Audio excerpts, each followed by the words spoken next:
दोस्तों, आपने किराए पर गाड़ी बंगला तो बहुत लिए होंगे, पर किराए पर बीवी लेने की बात सुनी है? जी हाँ, आपने सही सुना, किराए पर बीवी भी लेते हैं लोग। लोग अपनी गरीबी दूर करने के लिए ये प्रथा को शुरू किया। ये गांव कहीं और नहीं, हमारे भारत में ही है, जहां बीवी, बहू, बेटियों को रेंट में ले जा सकते हैं, वो भी 1 साल या उससे कम समय के लिए। ये प्रथा वहां सदियों से चली आ रही है। और तो और, यहाँ महिलाओं को ले जाने के लिए मंडी भी सजती हैं और स्टैम्प पेपर में साइन भी होती है। दोस्तों, आगे हम जो आपको बताने जा रहे हैं, उसको सुनकर आपके पैरों तले जमीन खिसक जाएगी। ये गांव है मध्य प्रदेश के शिवपुरी गांव, जहां औरतों को पैरों की धूल समझते हैं। यहाँ की औरतों की बहुत खराब स्थिति है।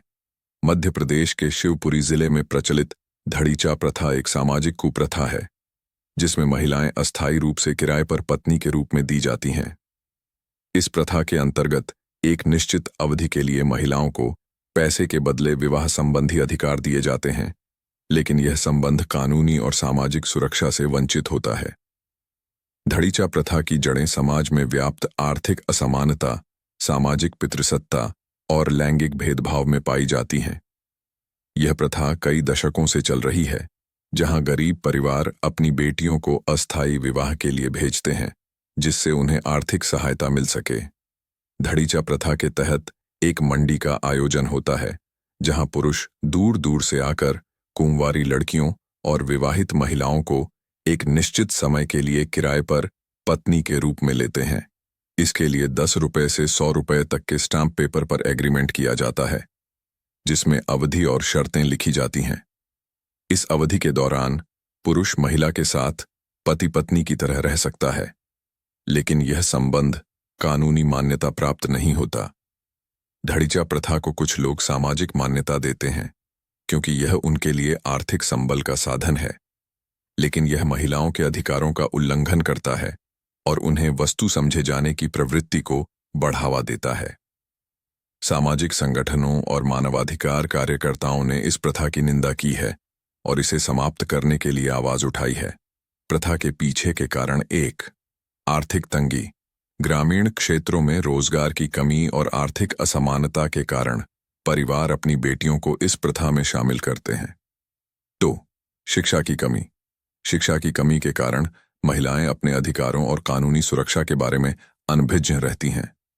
3. लैंगिक असमानता। पितृसत्तात्मक समाज में महिलाओं को पुरुषों की संपत्ति समझा जाता है, जिससे ऐसी प्रथाओं को बढ़ावा मिलता है। 4. सामाजिक दबाव। समाज में विवाह की अनिवार्यता और पुरुषों के लिए वंश वृद्धि की सामाजिक अपेक्षा इस प्रथा को बनाए रखती है। इस प्रथा का प्रभाव समाज में क्या होता है, आइए जानते हैं। 1. महिलाओं के अधिकारों का उल्लंघन। इस प्रथा में महिलाओं की गरिमा और स्वतंत्रता का हनन होता है।